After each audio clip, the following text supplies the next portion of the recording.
Entonces, como lo hicimos en la primera ronda de entrevistas, estamos haciendo un preámbulo para dar un poco de contexto al respecto de lo que están a punto de ver y lo que hicimos. Si quieren adelantar la entrevista, aquí tienen el tiempo en cuando empieza la entrevista.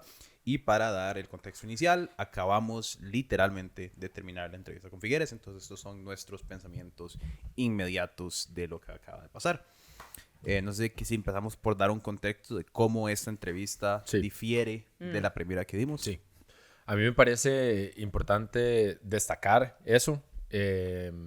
A causa de la primera entrevista, por comentarios de seguidores, ¿verdad? Y tal, decidimos hacerla diferente. Inicialmente la hicimos concentrándonos en las propuestas de Figueres, ¿verdad? Por temas de tiempo y como era la primera ronda, preguntándole a él cuáles eran sus propuestas, plan de gobierno, etc.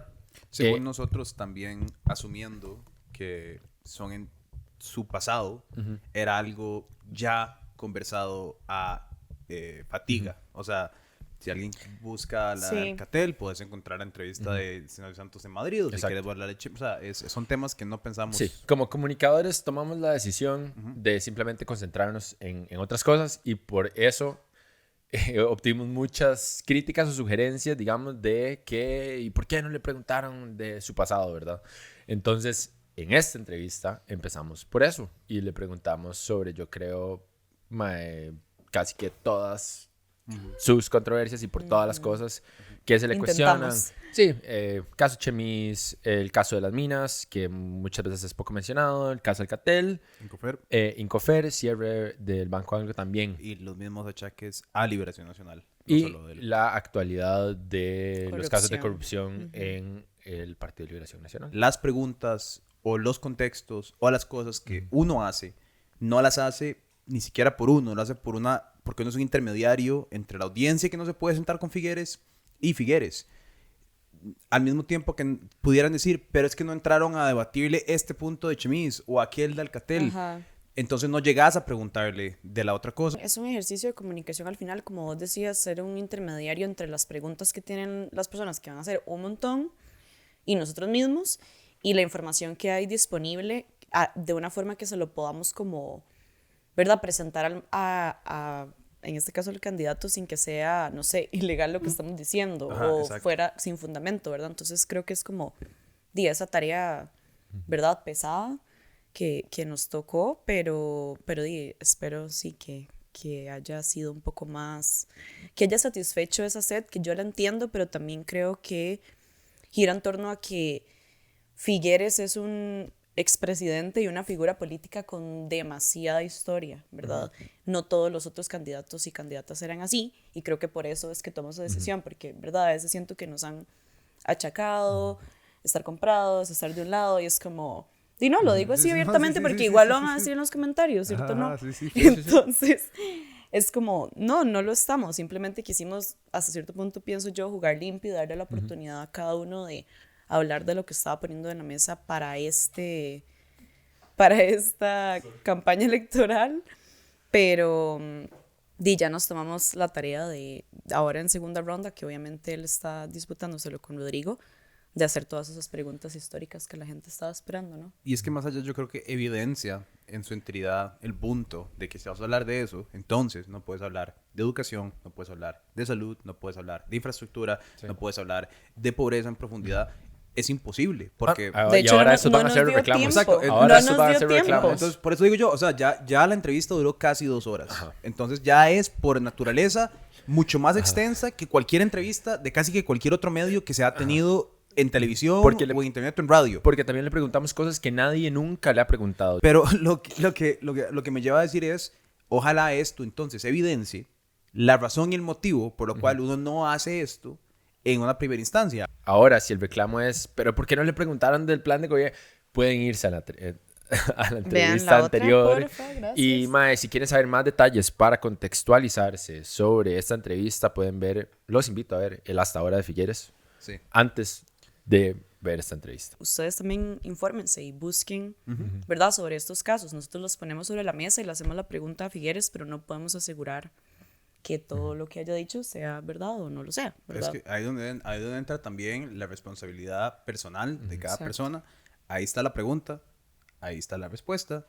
Ahora ustedes determinen si es cierto o no y háganlo en base a hechos o no hechos. Ya si queremos, ¿verdad? Ya de ahí en adelante es responsabilidad personal de cada persona. Y que lo mismo se va a hacer con Chávez en el momento que venga. La pregunta va a estar formulada, la respuesta va a estar ahí y va a constar de cada persona en su propia entendimiento, ideología o fanatismo, ¿no? Decir o no decir qué es cierto, qué no es cierto, qué le creen, qué no le creen. En fin, espero que disfruten la entrevista. Muchas gracias por verla. Recuerden compartirla, suscribirse y aquí está nuestra conversación con José María Figueres. ¿Quieres segunda ronda? Toma uno. Toma uno. Don José María, muchas gracias por venir aquí. Buenas tardes. Buenas tardes, encantado de estar aquí nuevamente. Muchísimas gracias de verdad por el espacio. Y bueno, don José María, después de la segunda ronda, nosotros publicamos una nota en la que hablamos del candidato José María Figueres de Liberación Nacional, de este partido centroizquierda, pasó a segunda ronda, ¿verdad? Centroizquierda. Ajá. A raíz de eso, se dio todo un debate en los comentarios porque muchas personas consideran imposible que usted fuese considerado de centro izquierda por todos los comportamientos, ¿verdad? Más como neoliberales del Partido de Liberación Nacional a través de los años. Y por eso queremos preguntarle a usted cómo se clasifica usted ideológicamente y cómo calificaría el actuar ideológico de Liberación Nacional a través de los años. Pues yo me considero una persona sobre todo práctica, pragmático. Veo las circunstancias, veo las oportunidades, veo las posibilidades, veo lo que me parece que más conviene hacer después de enterarme de los criterios más amplios para tomar una decisión y tomo una decisión. Entonces, a lo largo de mi vida hay algunas decisiones que se podrían interpretar como socialdemócratas y hay algunas otras decisiones que he tomado que se podrían interpretar en senso contrario. Por ejemplo, mi padre nacionalizó la banca en este país después de la Revolución del 48. Yo llegué a la conclusión cuando estuvimos en gobierno de que habría que abrir el monopolio de las cuentas corrientes para que hubiera más competencia. Recuerdo que en aquel momento, bueno, eso fue momentos de una decisión que causó desasosiego en algunas personas en Liberación Nacional, pero a mí me pareció que era lo que había que hacer para servirle mucho mejor a las personas. Las instituciones de gobierno deben servirle a las personas, no son un fin en sí mismo, no son un centro de pensamiento ideológico, no, el Estado tiene que estar al servicio de las personas y por eso he tomado las decisiones como me parece que van más alineadas a los tiempos que vivimos y al servicio y a las personas y a la sociedad. Y en Liberación Nacional hay muchos miembros en esta familia, unos que están un poquito más a la izquierda del centro, unos que están un poquito más a la derecha del centro. A mí me parece que todos tienen la más absoluta libertad de pensar de la forma en que lo hacen y que precisamente en ese confluir de varias opiniones o de varias corrientes de pensamiento está una de las fortalezas de Liberación Nacional. Qué aburrido sería que en Liberación Nacional todo el mundo pensara de la misma manera. No habría vigor híbrido y para una mata, ¿verdad? Para una mata en agricultura el vigor híbrido es muy importante y yo pienso que en la vida de las instituciones también. Entonces, así como lo que yo interpreto de su respuesta es que para ciertas situaciones se puede interpretar que usted esté más centro-derecha y en algunas otras circunstancias esté más hacia la centro-izquierda dependiendo de qué tema estemos hablando. Así es, lo veo con absoluto sentido práctico, pragmático. Ok. Bueno, hablando de ideologías políticas, don José María, en esta segunda ronda, pues ya estamos viendo adhesiones, ¿verdad? Por ejemplo, Natalia Díaz, que asumió un rol en la campaña de Rodrigo Chávez. ¿Qué adhesiones o alianzas está buscando el PLN en este momento? Yo he conversado o me he comunicado, no he conversado, pero sí me he comunicado con todos los que fueron candidatos. Y la verdad es que ha sido una comunicación a lo largo de estas semanas que ha sido muy respetuosa. Entiendo perfectamente de dónde están. Algunas personas están más adoloridas que otras. Algunas personas tenían más expectativas que otras. Y yo pienso que hay que siempre ubicarse y ponerse en los zapatos de las personas. Y algunos de los candidatos o candidatas les cuesta muchísimo más dar su apoyo en este momento a otro candidato. Entonces, comprendo que, ¿verdad? Hay algunos que lo quieren hacer, hay algunos otros que no lo quieren hacer, hay algunos que quieren dejar a sus seguidores en absoluta libertad. Aquí hay dos elementos que yo mencionaría como relevantes, importantes. El primero es que en política los amores y los odios no son endosables, no se transfieren. José María Figueres, máximo proponente en este momento del figuerismo, podría decir: yo quiero darle mi apoyo a tal cosa. Eso no significa que todas las personas que estén con José María Figueres lo vayan a hacer, porque al final del día tenemos caracteres y tomamos decisiones de manera diferente. Y lo otro que quiero mencionar es que a nivel de los cantones se están produciendo ya muchísimas alianzas. Candidatos a diputados que no salieron, que están buscando cómo engrosar este movimiento, que ya es mucho más que Liberación Nacional, que es un movimiento por la modernización del país, porque entendemos que hay que modernizar Costa Rica, pero que queremos hacerlo dentro de la institucionalidad democrática, que es la que nos caracteriza y nos hace sentirnos tan orgullosos. Entonces, esta cosa, ¿verdad?, de las alianzas y de las cosas, no me preocupan tanto. Un tercer elemento, porque, perdónenme la respuesta, pero tan larga, el primer elemento que mencioné es que en política los amores y los odios no son endosables. El segundo es que se están dando ya muchas alianzas a nivel de los cantones, de donde están los votos, de donde cuenta. Pero el tercero que yo mencionaría es que en una revisión después del 6 de febrero, en que ganamos por un amplísimo margen, de los programas de gobierno que sometieron a las y los costarricenses los diferentes candidatos, yo encuentro posiciones que me hacen mucho sentido y que están muy alineadas con lo que nosotros hemos expuesto y que me parece que sobre eso permiten alianzas programáticas para poder avanzar en este país. Por ejemplo, con el tocayo don José María Villalta, Frente Amplio, encuentro que tenemos posiciones muy parecidas en cuanto al medio ambiente, que pasa a ser uno de los vectores en nuestra vida más importantes, sobre todo de frente al cambio climático y a la preservación de la buena salud del océano. Pero también con don Eli Feinsack yo encuentro cosas que a mí me atraen muchísimo la atención. Todo lo que mencionaba don Eli en términos de una simplificación tributaria. Él decía, bueno, Costa Rica tiene 115 tributos, yo voy a quitar 90.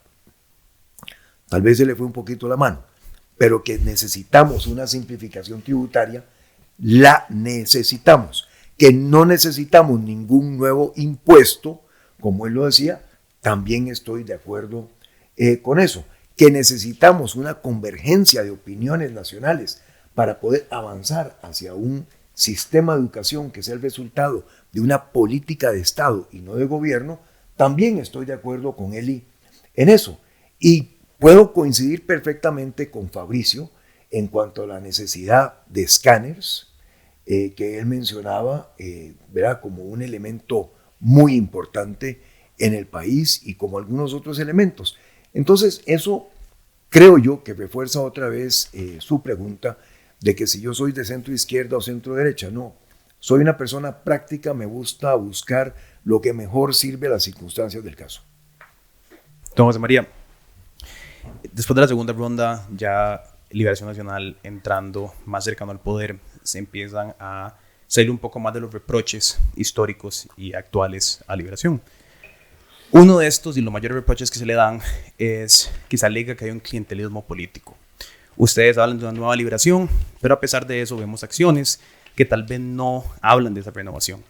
Por ejemplo, el primer lugar por San José de Rodrigo Arias, hermano del expresidente Oscar Arias y representando un sector de liberación, el mismo arismo que en versiones anteriores había sido hasta el contrincante político suyo. También está, por ejemplo, Andrea De Santi, hija de Albert De Santi, o el papá de Franji Nicolás, Francisco Nicolás.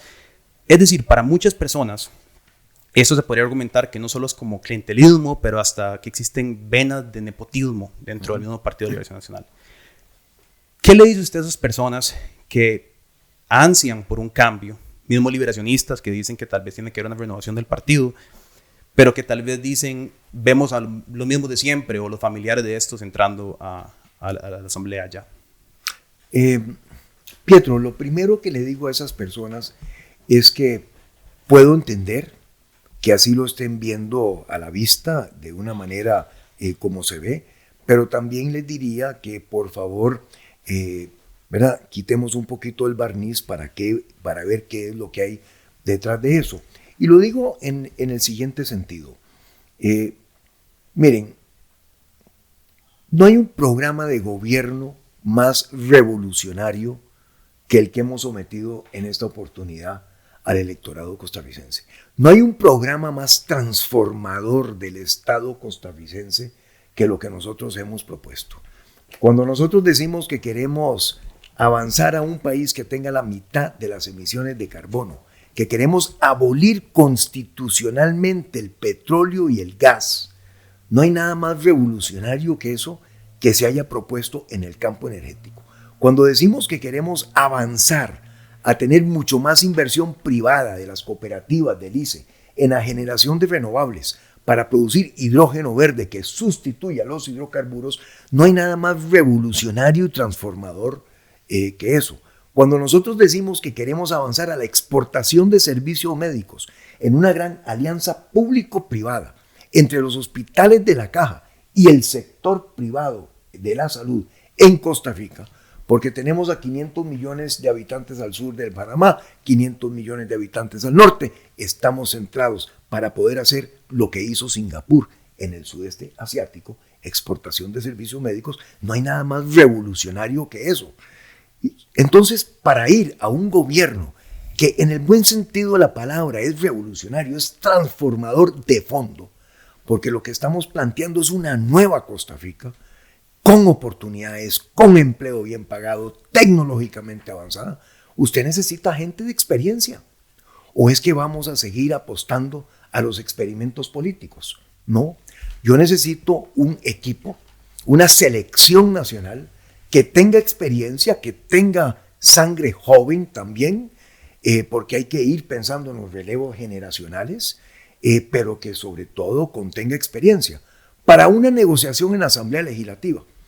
Y la conformación de la Asamblea Legislativa, por cierto, es interesantísima porque me parece que muestra la sabiduría del voto de la familia costarricense, la forma en que conformó 4 grandes bloques de diputados que facilitan la negociación en lugar de tener una gran cantidad de fracción unipersonales. Pero usted ahí, para ponerse de acuerdo, necesita experiencia. Rodrigo Arias, 2 veces ministro de la Presidencia, encargado de la relación con todas las fracciones en el Congreso, tiene esa experiencia. Cuando usted habla de una Andrea Álvarez que tiene 2 maestrías en universidades internacionales, que durante los últimos más de 10 años se ha dedicado al estudio de los problemas de la salud mental, que es uno de los retos importantes en el sistema de salud costarricense a la salida de la pandemia, yo pienso que usted está llevando sangre joven. ¿Por qué se le va a castigar? Porque es hija de doña Nuria, don Antonio.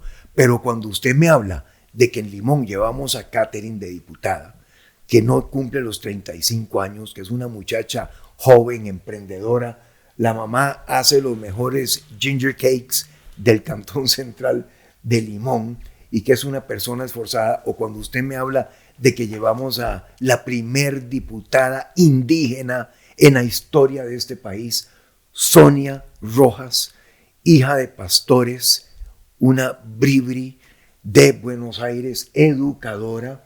Yo digo, bueno, aquí no solamente llevamos experiencia, sino que llevamos renovación y llevamos oportunidades para las personas. ¿En qué otro país va a tener una Sonia Rojas, indígena, de Buenos Aires, uno de los cantones más pobres de la República, la posibilidad de llegar como una diputada electa al Congreso de la República. En muy pocos. Yo pienso que hemos balanceado una extraordinaria fórmula. Ahora, ¿que se podría mejorar? Probablemente, Pietro. En la vida, mi padre decía, mire, mijito, en la vida todo se puede mejorar. Bueno, y tenía razón, todo se puede mejorar. Pero la política no es una ciencia exacta. Los procesos democráticos no es lo que uno quiera.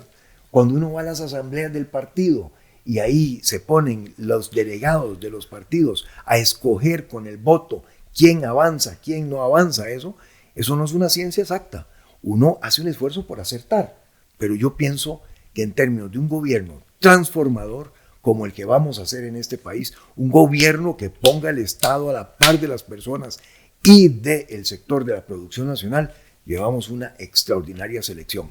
Y al Ejecutivo irán personas que no vienen de Liberación Nacional, porque queremos conformar esa selección nacional. Ahorita que estábamos hablando sobre el tema de las nuevas diputaciones, ¿verdad? Por Liberación Nacional, y que se mencionó a Álvarez de Santi y su hija, tenemos como dato que, bueno, a don Álvarez de Santi y a su esposa Nuria Marín Raventós le alquilan el Estado específicamente, ellos le alquilan al Estado un edificio al Ministerio de Educación y al Ministerio de Hacienda, uno por 83 millones de colones mensuales y otro por 72 millones de colones mensuales, lo cual resulta en 155 millones de colones al mes solo en alquileres al Estado.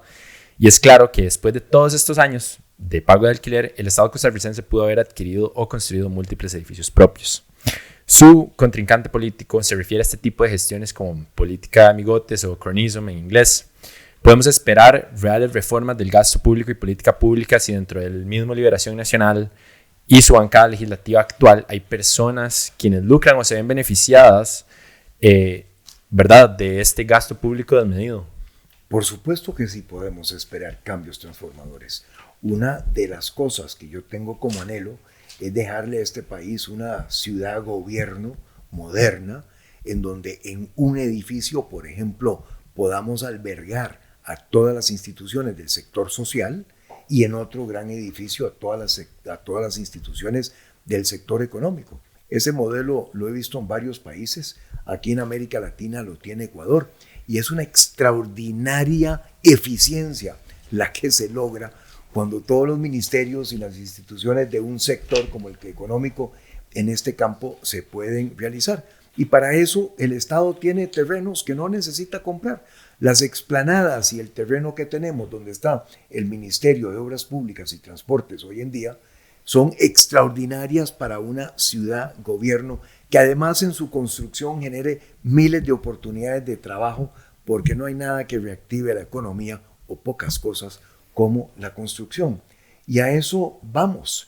Que el Estado podría haberlo hecho mejor durante todos estos años, que debería de haber emprendido una ciudad-gobierno hace muchos años. Por supuesto que sí, claro que sí. A mí el que no lo haya hecho me enerva de la misma manera que tal vez lo moleste a usted o a otra persona o a usted que nos está viendo en este programa. Es que yo también me siento con eso de ahí frustrado, pero precisamente por eso es que voy a hacer algo para solucionarlo. Por eso es que quiero volver a gobierno. Por eso es que quiero ir a hacer, no un gobierno más, Pietro, no, es que ya estuve en gobierno. Quiero ir a ser el mejor gobierno en la historia reciente de este país. Estoy claro de la responsabilidad que tenemos encima. Una Costa Rica que es de los 10 países más desiguales del mundo. Una Costa Rica en donde los jóvenes tienen el nivel de desempleo más alto de América Latina. No, aquí las cosas están mal y el Estado no está respondiendo. Claro que queremos arreglar eso, pero queremos arreglarlo con el Estado. Es decir, con la transformación del Estado. Y eso se puede hacer. Ya lo hice. No es cuestión de agarrar a patadas la institucionalidad de este país, ¿verdad? De decir, bueno, es que si el Congreso no trabaja, voy a gobernar por referéndum. Un referéndum aquí dura 2 años en organizarse. ¿Y cuántos cientos de millones de colones cuesta? No. ¿Verdad? Es que se necesita haber pasado por gobierno, se necesita experiencia para saber cómo es que funcionan las cosas y cómo es que nos podemos mover rápidamente, con eficacia y eficiencia, como lo quiere la familia costarricense y como también lo quiero yo. Pasemos a ciudad gobierno. Revisemos todos los otros alquileres. Revisemos los alquileres que están pagando los bancos, que están pagando las instituciones descentralizadas. Revisemos los márgenes de intermediación de las instituciones del Estado. Revisemos todo eso para ir a una situación de absoluta transparencia y de bajar costos. Para eso es que se va a gobierno. Eso es parte de la responsabilidad. Pero eso no es todo. A gobierno se va para hacer esas cosas que son la administración que uno tiene que ser. Un buen gerente en una empresa tiene que ver cómo baja costos todo el tiempo. Pero yo de un gerente o del representante máximo de una organización, lo que quiero también es una visión de mediano y largo plazo, no solamente una gerencia del momento. Y ahí es en donde yo siento otra vez que nuestro programa de gobierno es el más transformador, porque nos produce una Costa Rica completamente diferente a la que tenemos hoy. Don José María, en los planes de gobierno, en los actuares ideológicos, claramente lo que se necesita mucho es un equipo. Y volviendo un poco de vuelta a los equipos que ha conformado Liberación Nacional, por más que se puedan integrar diferentes personas hoy que sean reformativas, creo que a los costarricenses todavía le cuesta mucho tragarse alguna de la historia de Liberación. Y me gustaría hablar puntualmente de una persona, por ejemplo, como lo vimos en el pasaje de Johnny Araya, lo uso de ejemplo, nada más. No va a gobierno. No va a gobierno actualmente, pero la historia de cómo fue su pasar por Liberación, haber sido expulsado en el 2014, después regresar, después haber sido separado de la campaña, después del caso Diamante. Tal vez a lo que me refiero es, ¿cómo hacemos para esperar que, aunque actualmente estén separando a personas de la campaña o se distancien de ciertos actuadores políticos, si los hemos visto volver después de, por ejemplo, Johnny Araya fue expulsado, después regresa al partido, que eso no se repita en la historia, que no digamos, ok, sí, ahora esos alcaldes los separamos, esas personas se van para afuera de Liberación, pero ahora vuelven porque ya no está mediático, ya no es un tema importante o ya no trascendió. Creo que eso es una gran ansiedad que le causa al costarricense, aunque podemos decir, sí, hoy no están, pero ¿quién dice que en 2 años no puede volver otro personaje político que le pueda dar una ansiedad al costarricense?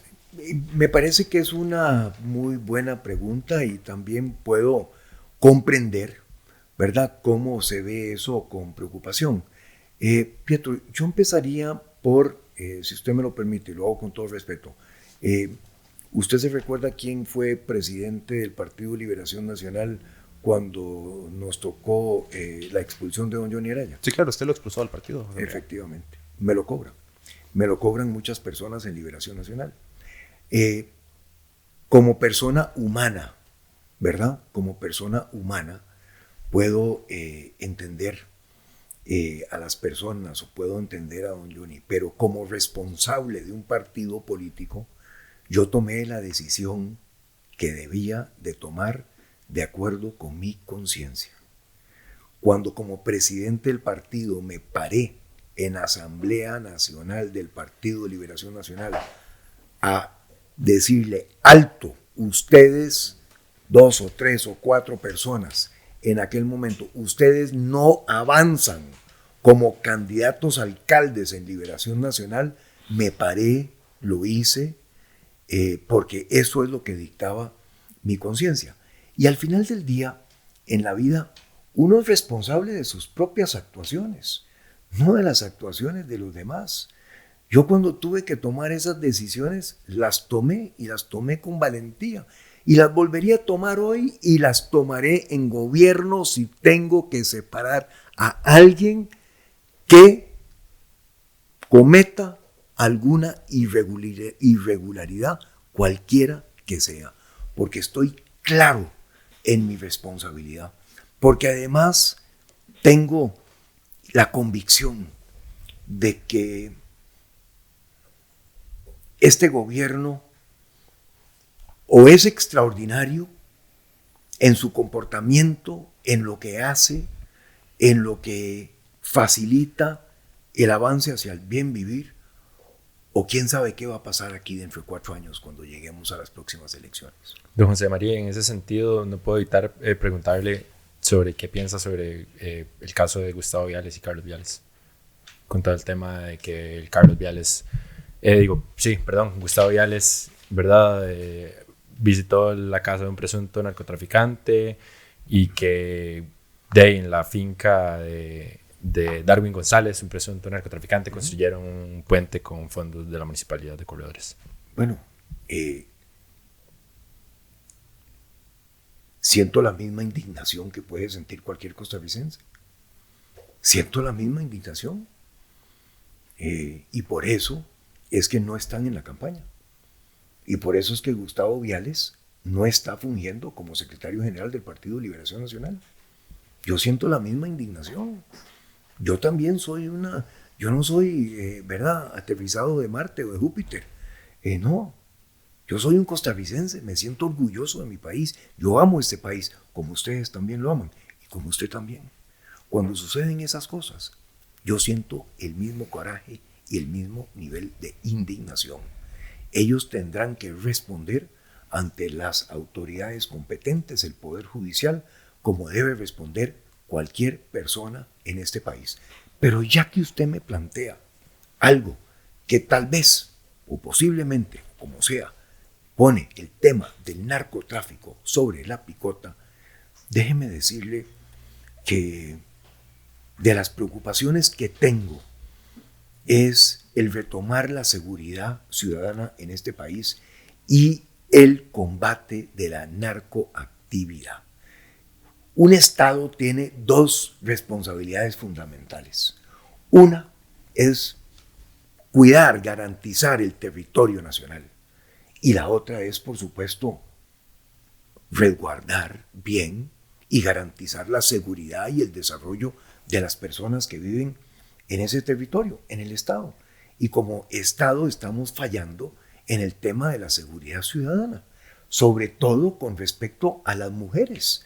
Lo que estamos viendo en Costa Rica, los casos que hemos visto de violaciones, de femicidios, no son admisibles desde ningún punto de vista.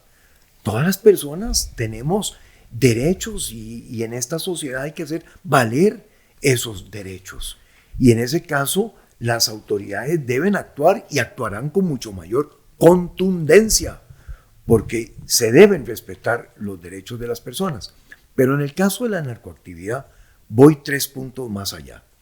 Primero que todo, después de haber estudiado este reto que tiene la humanidad muchísimo, hoy en día considero que el problema de la drogadicción no debe ser más visto como un problema penal, debe ser visto como un problema médico, un problema de salud. Segundo, en el combate del narcotráfico, además de las cosas que siempre se dicen que hay que hacerlas, que es meter la tecnología, mejorar la coordinación entre los cuerpos de policía, coordinar con otros países, todo eso, la capacitación. Bueno, además de eso, voy a empeñarme para que avancemos con 2 proyectos de ley. El primero tiene que ver con la extinción de dominio, y eso, aplicado única y exclusivamente al narcotráfico y la narcoactividad, permite perseguir los bienes, los flujos de dinero, el efectivo de quienes están metidos en la narcoactividad. Ha sido un instrumento poderosísimo en otros países para poderle seguir el rastro y castigarlos adecuadamente. Y eso tiene que ser ley en este país. Y el otro es que presentaré una enmienda constitucional para que en el caso de ser requeridos por la justicia de otros países costarricenses, en casos exclusivos y únicamente relacionados con la narcoactividad, los mandemos a esos tribunales. Es decir, hoy en día la ley no permite hacer esas cosas, ¿verdad? La Constitución no lo permite. Yo pienso que tenemos que cambiar la Constitución, porque los que están violentando nuestra Constitución, los que violentan nuestras leyes, son los que están metidos en esa actividad delictiva. Y aquí hay que combatirlos con todo el instrumental que nosotros podamos tener a nuestra disposición. Y el tomar esas medidas y esas cosas son medidas que se han tomado en otros países y que han sido muy, muy efectivas. La extradición de nacionales, que es de lo que estoy hablando, es algo con lo que estoy de acuerdo en los casos que tengan que ver con narcoactividad. ¿Qué hacer con ya que estamos hablando del tema, me provoca curiosidad, qué hacer con el tema de la ilegalidad de las drogas? Es un tema que hemos visto, por ejemplo, en Portugal, ayudar un montón, la verdad. Hemos visto en Uruguay, el mismo caso. Para muchas personas y para mí mismo, cortar el flujo del capital hacia los narcotraficantes es algo que puede ayudar enormemente. Aunque a ojos claros de opinión pública puede ser muy negativo decir vamos a cambiar el esquema de legalidad de algunas drogas. Es cierto que si no fueran esos los grandes ingresos del capital narcotraficante, pues tendría una medida de cortar el mismo, ¿no? Uh-huh. ¿Qué opina usted de ese tema? Bueno, pues voy a empezar por decirles que yo me antojé de los programas que ustedes tienen y entonces, queriendo ser un poquitico como lo que son ustedes, me inventé un programa los domingos por la noche a las 7 de la noche donde hablamos con personalidades del mundo sobre diferentes temas. Y hace como 3 o 4 semanas invitamos a Richard Branson y Richard Branson es uno de los fundadores del Global Commission on Drugs, en donde están metidos varios expresidentes, varias personalidades, para cambiar el enfoque que ellos consideran equivocado de la guerra contra las drogas. Porque bueno, no nos ha producido más que dolor, muerte, sufrimiento, y no hemos resuelto el problema. Entonces le pregunté a Richard al final, ¿qué países ha visto usted en donde la legalización ha tenido un buen efecto? Y me mencionó el país que acabas de mencionar. Portugal. Mencionó Portugal, efectivamente. Y en el caso de Portugal, la legalización no solamente ha bajado el consumo, sino que ya visto desde la óptica de salud, ha sido tremendo beneficio para ese país. Entonces, como en muchas cosas en la vida, pienso que la gradualidad es algo que ayuda en lugar de cambios abruptos. A veces nos inclinamos por decir, cambiemos esto de una vez por todas. No. La vida no es así. Los seres humanos a veces necesitamos un poquitín de gradualidad para ir asimilando las cosas y reflexionando sobre ellas. Yo me he manifestado desde hace muchos años a favor del cannabis medicinal. Me parece que la evidencia científica a favor del cannabis medicinal es extraordinaria.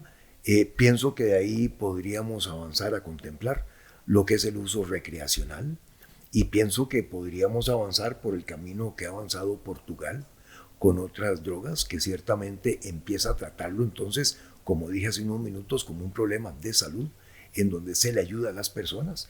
La misma distribución de jeringas, por ejemplo, evita el contagio de enfermedades que son inclusive hasta, si se quieren, más peligrosas para las personas. Y de sobredosis también. ¿Perdón? Y de sobredosis. Y se quita el problema de la sobredosis, exactamente, y se empieza a tener un registro de las personas que tienen ese problema, que no se tiene si no se legaliza, para poder ayudarles y asistirlas. Y el objetivo aquí debe ser recuperar a esas personas.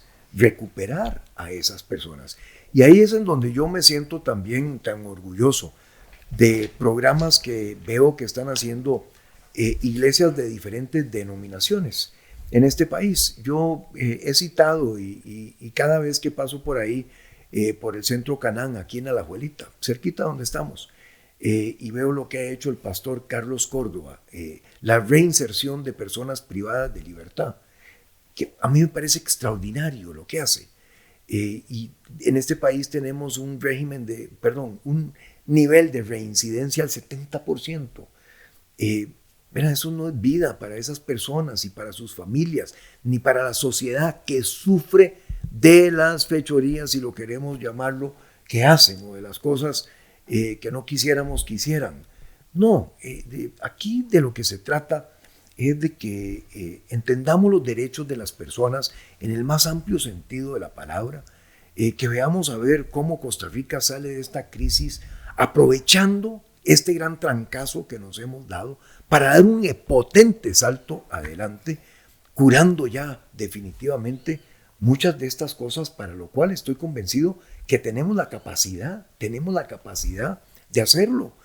Pongámosle un poquito más de corazón, pongámosle un poco más de ganas a hacer las cosas en este país y seamos otra vez una patria de la cual todas y todos nos sintamos orgullosos. A mí me aflige profundamente el que en las encuestas más recientes ahora estemos viendo un fenómeno que nunca antes habíamos visto. ¿Cuál es que jóvenes dicen, si yo tuviera la oportunidad, me iría de Costa Rica?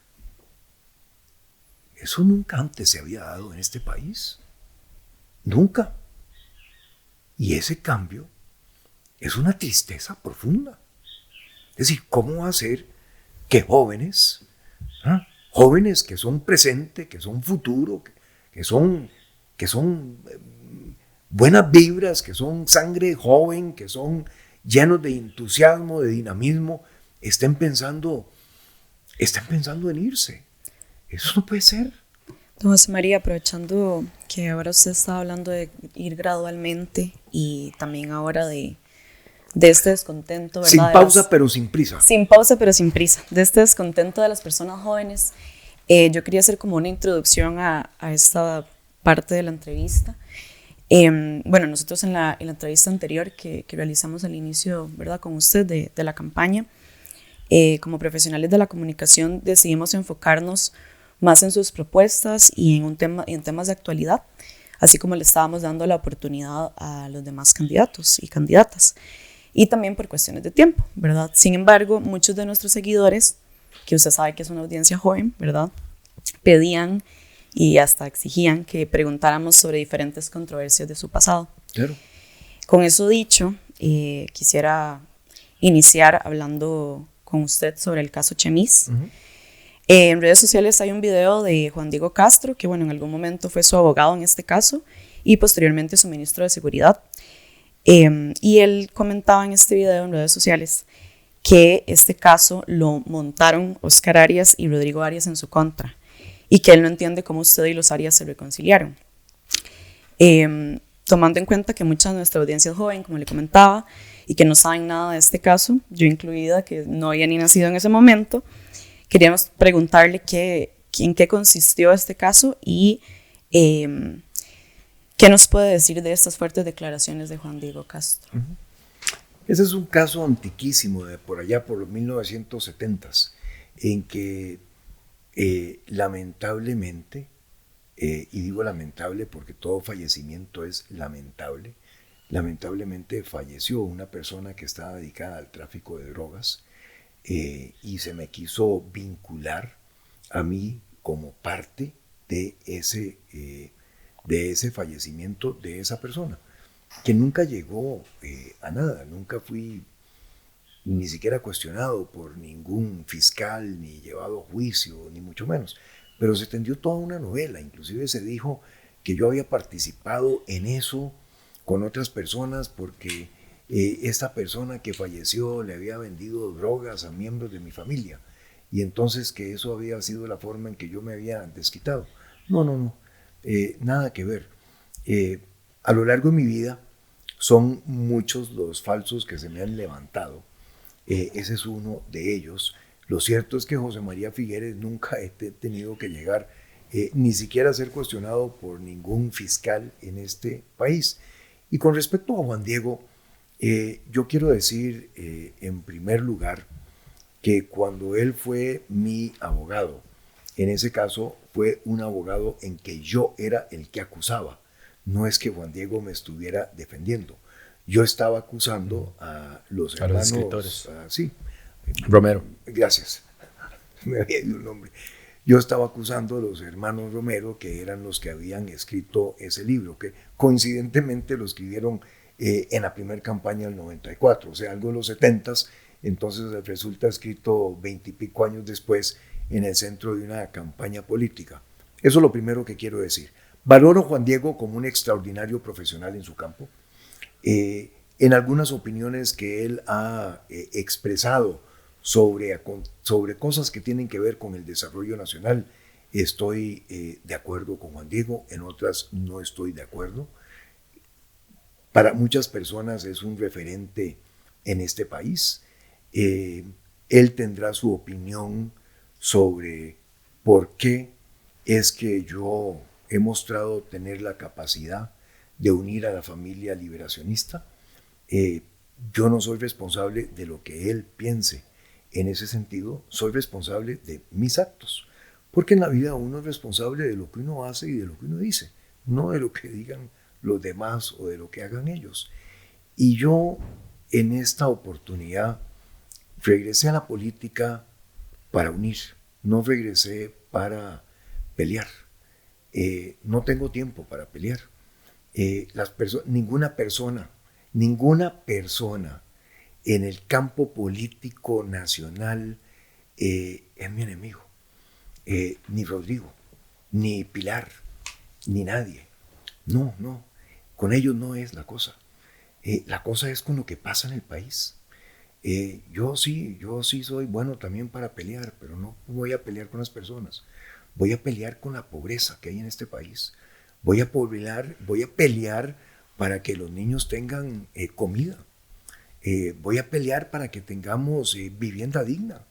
Voy a pelear para que tengamos un Estado eficaz, un Estado que haga las cosas, no un Estado que cuando una mujer que quedó sin trabajo se pone a hacer unas empanadas de chiverre para irlas a vender y con eso comprar lo que necesita comprar, lo primero que hacen es que le decomisan las empanadas de chiverre porque le piden una licencia en el Ministerio de Salud que no la tiene y que no tienen ni los medios para ir a sacarla, ni el medio.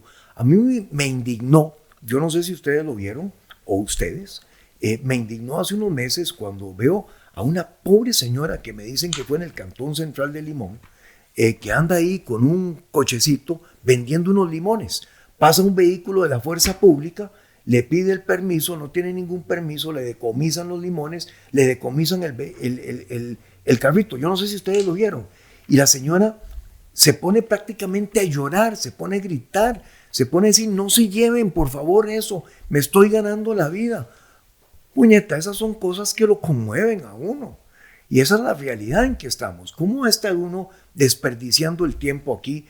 Que si me dijo, que si le dije, que si me frunció el ceño, que si me hizo una mueca, que si, ¿verdad? No, para eso yo no tengo tiempo y no tengo disposición y no tengo ánimo.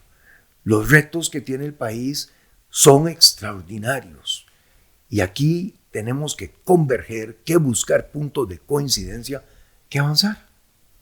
Don José María, para seguir. Sí. Y darle la oportunidad también a usted de que conteste estas preguntas, que son preguntas que genuinamente la gente quiere escuchar de usted qué tiene que decir, ¿verdad? Sí, señor. Hablemos de un tema que no sale a relucir mucho. Aquí me tomo la libertad de dar un poco de contexto y usted me corrige si piensa que algo es incorrecto. Ok, con toda libertad. Ok, ahora, en relación a los bonos Jung y el escándalo de 1982. Según la nota de la República, el 20 de mayo de 1993, en noviembre de 1981, el norteamericano Harvey Levenstead deposita 5.250 bonos Jung en el Banco Ambrosiano de Bahamas a nombre del Grupo Supervisor de Minas Costarricense S.A., representado por su persona en asociación con Randolph Root y Vincent Cabrano en el negocio minero. Randolph Root y Vincent Cabrano en ese momento eran fugitivos de la justicia de Estados Unidos por fraude y robo agravado con sentencias de 7 y 8 años de prisión respectivamente. Los bonos Jung en poder del Grupo Supervisor de Minas Costarricenses fueron valorados por usted en $1.100 millones según documentación expedida por usted para gestionar un crédito. En un principio, estos títulos fueron ofrecidos formalmente al presidente Carazo y luego al presidente electo Luis Alberto Monge para que sean negociados con Alemania de gobierno a gobierno, pero las gestiones no prosperaron.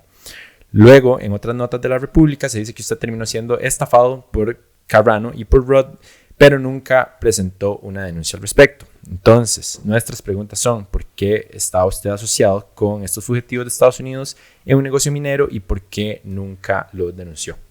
Porque esas personas llegaron a Costa Rica, como llegan tantas personas, y le fueron presentados a mi padre, que de Dios goce, como personas que venían a gestar negocios en Costa Rica y que tenían además unos bonos que querían cobrar que provendrían un capital importante para poder hacer muchas inversiones en este país.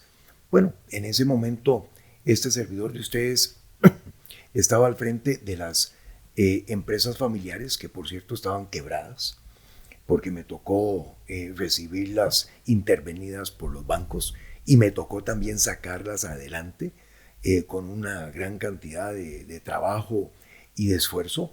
Y entre las cosas que estas personas querían con nosotros es que les alquiláramos algunos tractores que teníamos en la lucha, unos Komatsu D65, lo recuerdo perfectamente porque los había comprado mi padre, lo cual hicimos para las actividades que ellos emprendieron. Bueno, nosotros fuimos estafados en ese mismo sentido por estas personas, como fueron estafados tal vez otras personas en Estados Unidos, que no tuvimos en ese momento el cuidado de revisar sus antecedentes y de revisar quiénes eran. Sí, cometimos un error importantísimo y una gran lección en la vida para nunca volver a hacerlo. Pero ubiquémonos, estamos hablando de hace 30 años. Los sistemas de información sobre las personas no eran lo que son hoy. No existía el internet, no existían las redes sociales, no podía huir uno ni a Google, ¿verdad? Para meter el nombre de una persona y ver a ver qué aparecía, como se puede hacer hoy en día. Y las personas que no eran miembros de cuerpos de policía tenían prácticamente posibilidades nulas de averiguar sobre los antecedentes de otras personas.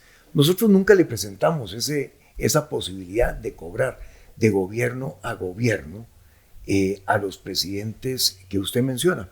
Eso lo hizo, si no me falla la memoria, un abogado que ellos contrataron, que había sido ministro de Hacienda en este país de origen costarricense, guatemalteco, ahorita me viene el nombre. Él, como abogado y como exministro de Hacienda, fue el que le presentó la oportunidad a los presidentes de Costa Rica de poder cobrar eso y de que eso se utilizara para invertir en nuestro país. Al final del día, ¿por qué no entablamos una demanda contra estas personas? Porque bueno, cuando ya se supo lo que eran estas personas fueron extraditadas, fueron llevadas a juicio en Estados Unidos como corresponde. ¿Y cómo le mete usted un juicio a una persona que ya está enjuiciada en los Estados Unidos? No hay posibilidad de hacerlo, o al menos en aquel entonces los costos a lo que eso nos hubiera llevado eran costos que, bueno, no estábamos en la posibilidad de pagar. Pero lo que me dejó esa enseñanza de por vida, es que uno debe ser absolutamente meticuloso, cuidadoso, riguroso en revisar los antecedentes de las personas con quienes uno va a tratar en cualquier circunstancia en la vida, ya sea en la vida privada o ya sea en la vida pública. Y a mí me parece que uno tiene que aprender de las experiencias positivas y de las experiencias horrorosas como esta. De todas ellas hay que aprender porque de todas se puede extraer valor para el futuro. Don José María, hablemos del famoso caso Alcatel. Aquí me voy a tomar la libertad porque el tema se ha tocado hasta el cansancio de asumir que nuestra audiencia conoce el caso y si no lo conocen, invitarlos a ver el resumen que hicimos del caso en nuestra plataforma. Sabemos por extensa historia que usted argumenta y la evidencia lo dice, que está en lo correcto que a pesar de sido investigado por varios entes y comisiones, sus pagos recibidos por la empresa Alcatel nunca incurrieron en un delito. Me corrigen. Habiendo dicho eso, la pregunta no es tanto sobre la legalidad del caso, que se ha discutido hasta el cansancio, sino tal vez lo que me causa interrogante a mí es la moralidad del caso.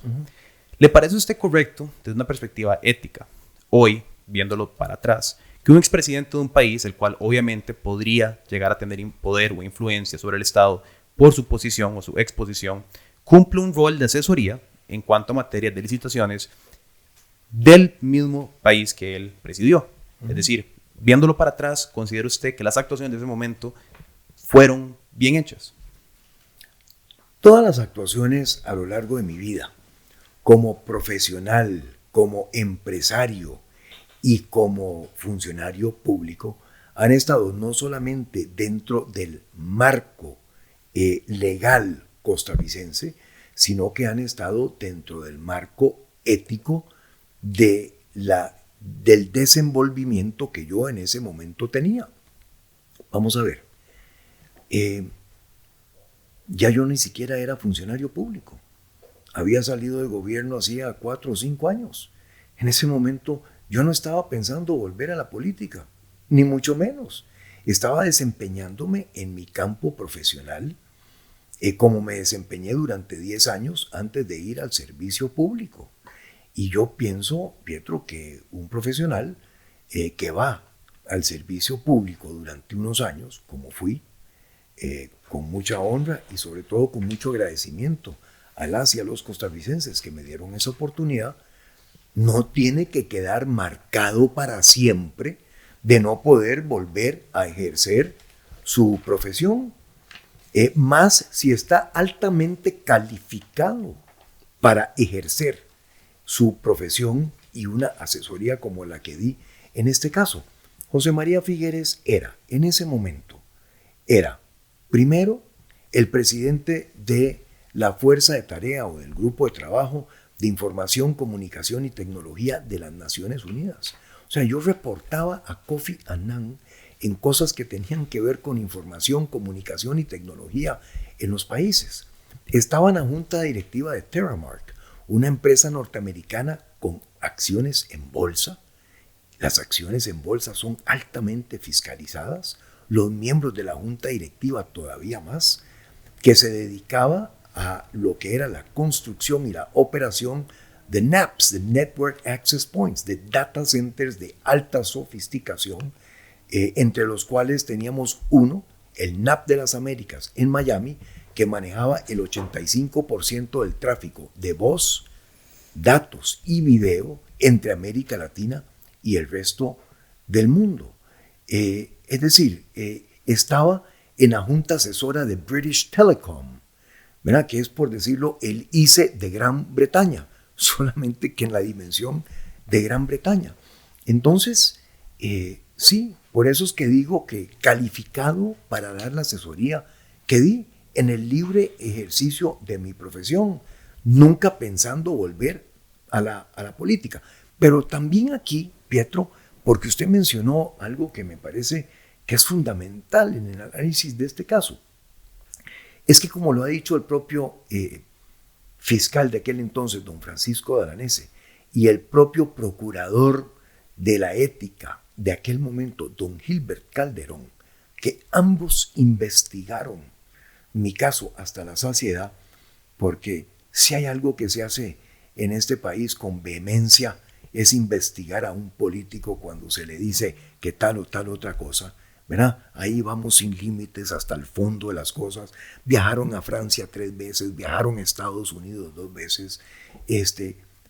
Ellos fueron clarísimos en la comisión del Congreso y en declaraciones que han dado en señalar que nunca hubo ninguna comunicación ni ningún traslado de dineros de cuenta de José María Figueres a ningún funcionario público en este país. Es decir, yo di una asesoría a una empresa. Yo no me vine a comprar a nadie o a generar influencia o a hacer lobbying o a ninguna de esas cosas. Y estaba en ese momento como un profesional, sin querer volver a la política. Es decir, ¿por qué como un profesional, habiéndole ya servido a mi país como lo hice, 5 años después como estaba, no pensando regresar a la política?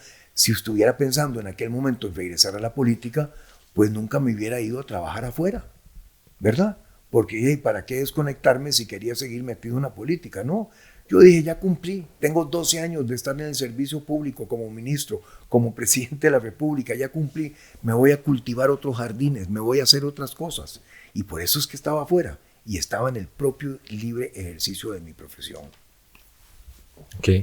Años después, en una entrevista en Madrid, don Ignacio Santos le preguntó si usted había vuelto a ganar un salario por una asesoría de este tipo. Una pregunta que pretende contextualizar si era realista que usted ganara esos montos, ¿verdad? En ese momento. Sí. En ese momento usted dijo que usted y Cito jugaba en las primeras ligas y que esos salarios eran habituales. Entonces hoy queremos reiterarle la pregunta de si usted ha vuelto en todos estos años a recibir una remuneración comparable por un tipo de asesoría así. Sí, señor, la he recibido mayor. Ok. No, Sí, la no, Juego, pregunta. sí, sí, No. Sí, juego, he jugado en primeras ligas, ¿verdad? He sido, a ver, con toda humildad, pero con todo respeto. Además de mi carrera política en Costa Rica, que le agradezco a las y los costarricenses, hasta donde yo sé, soy el único costarricense que ha liderado una fuerza, tarea y de trabajo de Naciones Unidas reportando al secretario general, que ha sido el primer director gerente del Foro Económico Mundial, que ha sido cofundador con Richard Branson de el Carbon War Room y Ocean Unite, que fue el organizador de la Conferencia Internacional de Transiciones Democráticas organizada por el Club de Madrid y por FRIDE y por DARA en España, que ha sido director gerente del grupo Abu Ghazaleh en Medio Oriente. En fin, ese es mi currículum. Y bueno, trabajo muy duro, me esfuerzo, ¿verdad? Trabajo muy duro. Las cosas en la vida no vienen así de los no vienen así, ¿verdad? Porque caen del cielo. Hay que trabajar duro. Y ese trabajo y esa determinación que yo tengo de siempre sacar adelante las cosas, de volverme a levantar cuando me caigo, de aprender de esas experiencias, de tomar decisiones duras, difíciles en gobierno, de tener los contactos internacionales. Esto es lo que yo vengo a ofrecer en esta coyuntura en que hay que rescatar a Costa Rica. Absolutamente. A tan solo 6 meses de iniciar su primera gestión presidencial, aparece un caso que en retrospectiva para algunas personas continúa siendo controversial, que es el cierre del Banco Anglo. Ese fue intervenido y cerrado para descubrir una serie de escalabros financieros, entre otras acciones del banco. En retrospectiva, de nuevo, ¿le parece a usted que se manejó bien el cierre del banco en ese entonces? ¿Hubiera hecho algo diferente conociendo el camino que ha caminado? Considerando cosas como, por ejemplo, que el cierre del banco causó al menos 35 millones de colones en pérdidas y que muchos costarricenses se vieron afectados por el mismo cierre del banco.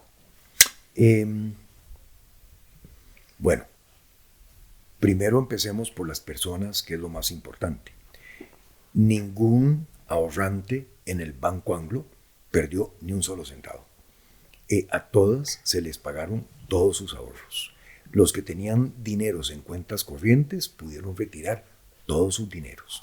A todos los trabajadores del Banco Anglo se le ofrecieron traslados a otras instituciones de gobierno o cancelarle sus prestaciones. Porque aquí, como dije al principio, lo más importante son las personas. El gobierno, esa es la función, cuidar a las personas. Entonces, desde ese punto de vista, las cosas se hicieron bien. Las cosas se hicieron bien desde el momento en que, enterado de que habían problemas de desfalco, de posible corrupción en el Banco Anglo, solicité personalmente al presidente del Banco Central que interviniera la institución, y se intervino. Y la intervención profesional del banco fue la que recomendó al Consejo de Gobierno cerrar esa institución. Pietro, esa es de las decisiones más difíciles que yo he tomado en mi vida política. He tomado muchas, pero esa es de las más difíciles. El Banco Anglo era el banco más antiguo en este país. El Banco Anglo fue uno de los bancos que mi padre nacionalizó después de la Revolución del 48 para democratizar el acceso al crédito. El Banco Anglo estaba,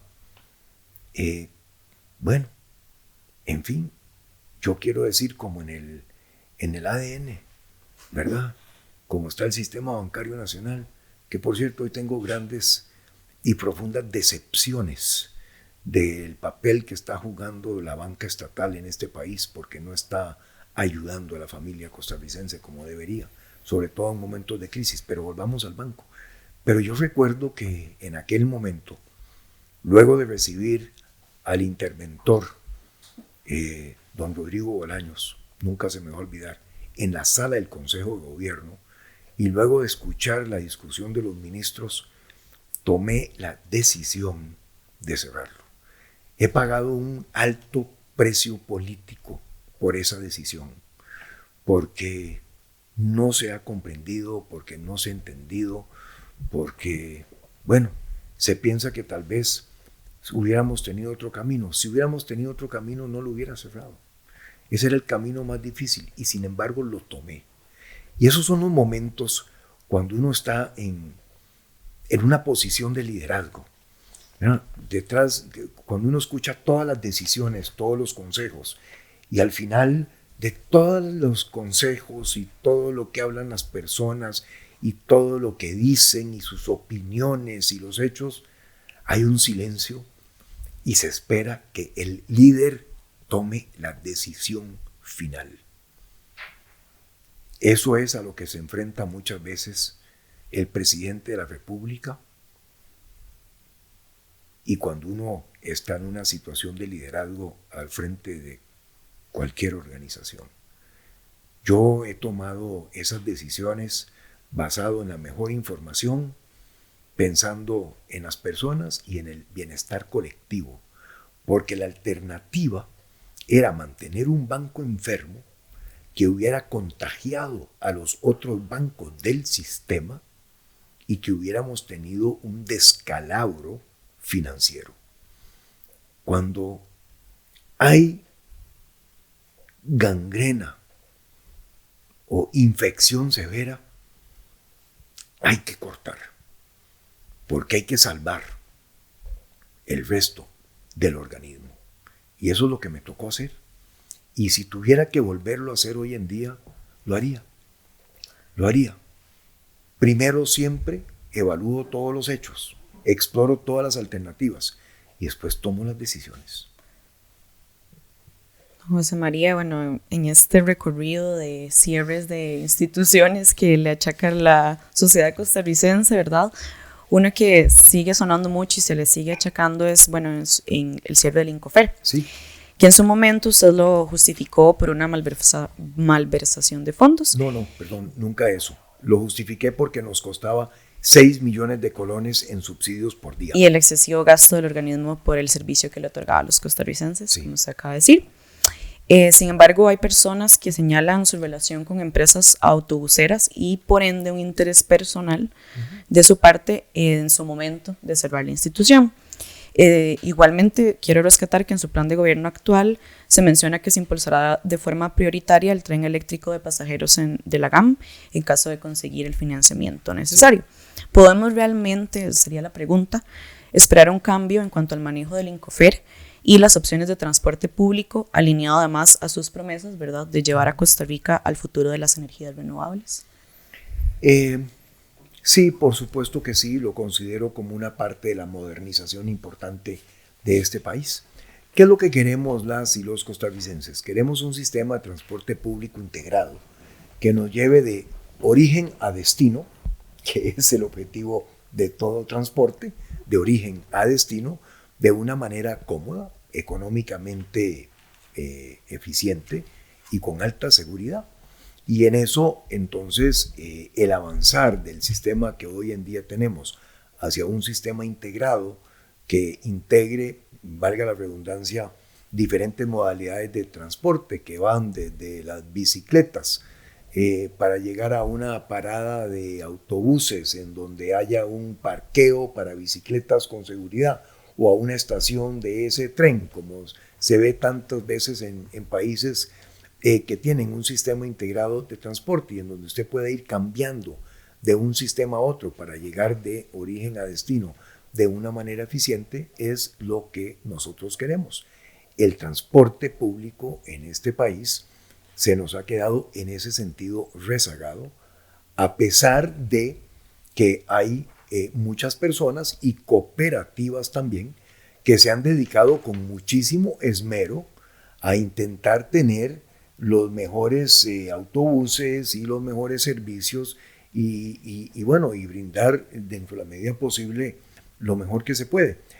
Yo pienso que aquí hay una falencia importante por el CTP, el Consejo de Transporte Público, una dependencia del MOP, una de tantas dependencias del MOP que hemos descentralizado a lo largo de los años, pensando que al descentralizarlas iban a poder enfocarse mucho más en su área de competencia, pero que no ha sido el caso.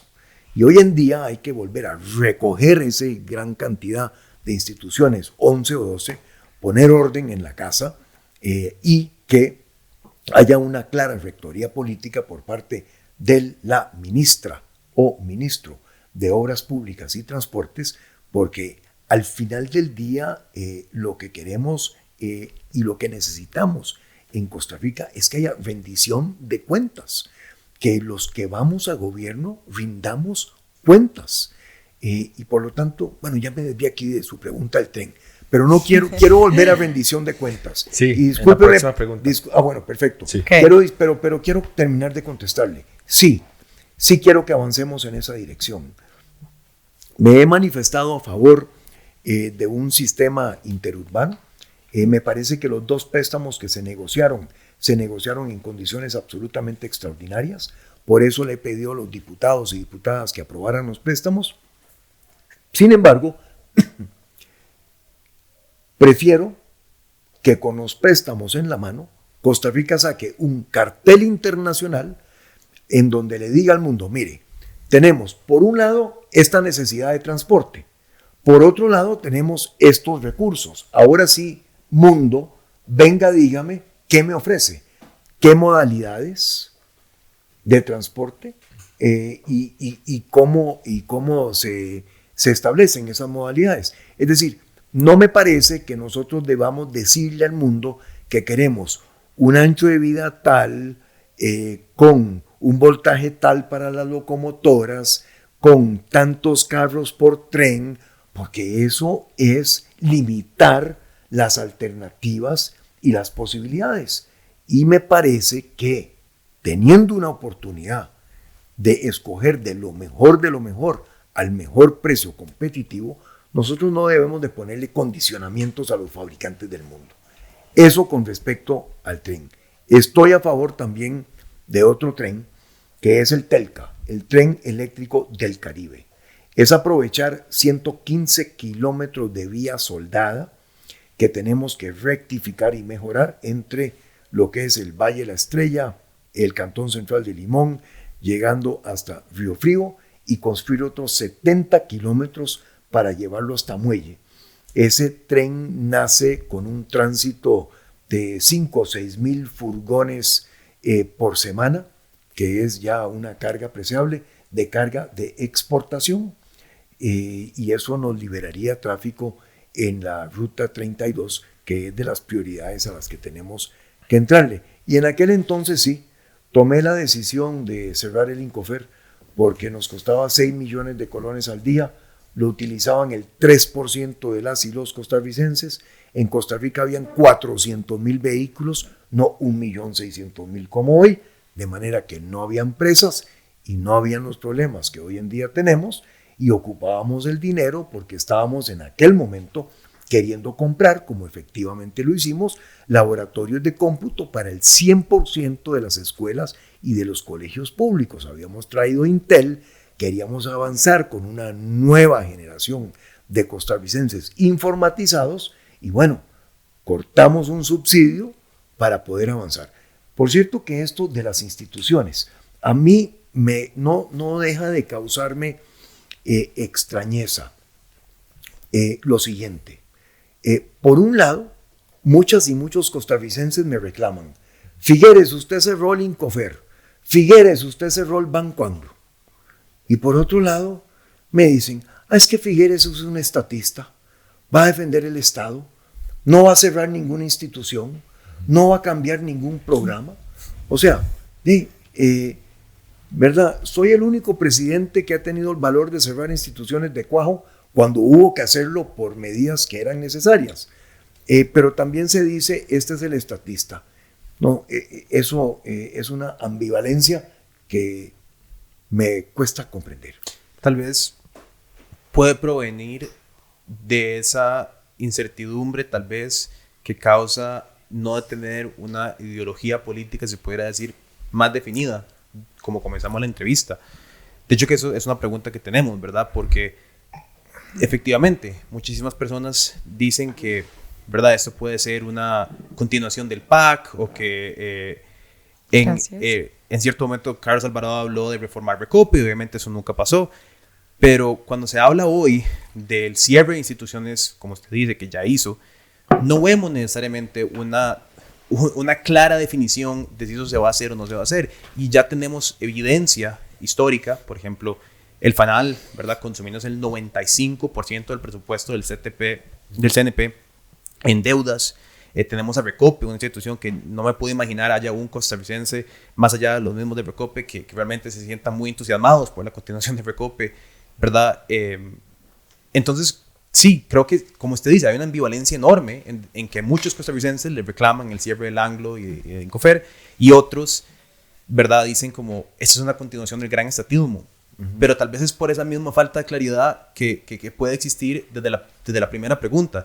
Es una pregunta que yo mantengo. Digo, ok, está bien, en este gobierno de Figueres vamos a ver el cierre de la FANAL, vamos a ver el cierre de Recope, o vamos a pretender que se pueden continuar reformando, restaurando, cambiando en perpetuidad. Y creo que también, para agregar a eso de Pietro, en un contexto en que Liberación y Don Oscar Arias en algún momento emplearon a muchísima gente en el Estado para poder, ¿verdad?, atacar la crisis de empleo de ese momento, que en su momento era necesario, no sabemos, pero es algo que seguimos acarreando, ¿verdad? Entonces, claro. Les agradezco la ayuda en eso, de verdad, para entender esta situación que les planteaba. Tal vez empiezo por el plan escudo. Yo pienso que uno de los errores que solemos cometer los seres humanos es que analizamos lo que pasó en el pasado sin ponernos en las circunstancias en que se tomaron esas decisiones. Y yo quiero recordar de que la crisis financiera del 2008, 2009, 2010 fue la crisis financiera más profunda que ha vivido el planeta desde la Gran Depresión en 1927, cuando las personas en Nueva York se tiraban por las ventanas de los edificios por lo que había pasado en la bolsa y por el derrumbe del mundo financiero y del mundo bursátil. Entonces, la crisis del 2009 y el 2010 no es algo que se pueda tomar a la ligera. Todos los países responsables implementaron su propia versión del plan escudo, algunos de una manera o algunos de otra. Y lo que se planteó aquí por el gobierno de Don Oscar fue precisamente una intervención del Estado, ¿verdad?, vía más gasto, que en aquel momento es lo que sostuvo la economía de que no fuéramos a tener un colapso. Acordémonos la forma en que colapsó la economía inclusive de los Estados Unidos. Los millones de hogares que tuvieron que ser las casas, los millones de casas que fueran devueltos a los bancos porque las familias no podían pagar, los millones de personas que perdieron el trabajo, perdieron sus bienes, perdieron su carro, instituciones financieras, Lehman Brothers. ¿Quién iba a decir que un banco con la trayectoria internacional de Lehman Brothers iba a cerrar en la crisis financiera del 2009 y del 2010? O sea, esto no fue, ¿verdad?, como una cosita chiquitica. No, esto fue un socollón, esto fue un terremoto, esto fue un tsunami, ahora que esa palabra está de moda. Esto fue un tsunami verdadero, ¿verdad? Los tsunamis todos son destructivos. Yo no conozco, por cierto, ninguno que sea positivo, ¿verdad? Pero este fue un tsunami en el campo financiero que se trajo abajo a Lehman Brothers y a muchas otras instituciones. Aquí el gobierno hizo lo que tenía que hacer y lo que pudo con el plan escudo. Entonces, sí, que bueno, que después de eso tal vez deberíamos de haber tomado algunas medidas correctivas cuando se restableció la economía. Probablemente que sí. Son cosas que tenemos que interiorizar y llevar hacia el futuro. Y yo tengo esas lecciones muy aprendidas, porque además me tocó la crisis del 2009 y del 2010 en la junta directiva de una institución financiera global que por dicha no sucumbió, pero que estuvo a punto de. Pues tengo esa crisis muy a flor de piel. Pero además de eso, usted mencionaba tal vez algún motivo para la ambivalencia, ¿verdad? Figueres cerró instituciones, pero ahora le reclaman de que es un estatista. No, Figueres no es un estatista. Figueres es una persona que toda su vida ha buscado que las instituciones con las que está vinculado sean eficientes y competitivas. Cuando estuve en gobierno montamos el Programa Nacional de Competitividad. Éramos el país número 34 en el índice del Foro Económico Mundial de Competitividad. Hoy en día estamos como en el 58, el 60. Hemos perdido casi un punto de competitividad por año. Y eso es parte de lo que quiero que recuperemos y que vamos a recuperar, porque los países tienen que ser competitivos y los gobiernos estimular la competitividad para que les sirva a las personas que están queriendo trabajar y buscar su bienestar. Aquí hay una gran tarea transformadora que ejercer en ese caso. Pero veamos los dos ejemplos, Pietro, de que usted mencionaba. Fanal.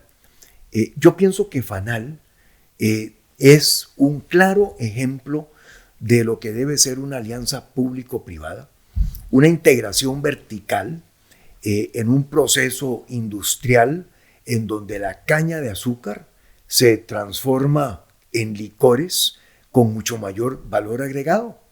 Y eso lo vemos en todos los países centroamericanos y en todos los países de la región y del mundo. Y a mí me encantaría que eso fuera transformado en una alianza público-privada, en donde el Estado no es necesario que tenga la mayoría de las acciones tampoco, para que eso se maneje de una forma como se manejan las empresas privadas, con mucho más soltitud, con mucho más flexibilidad. Pero entonces en donde el rédito de las acciones del Estado sirva para hacer cosas que sean de bienestar para las personas costarricenses. Si Fanal es una alianza público-privada, el gobierno tiene el 49% de las acciones, por decir un caso.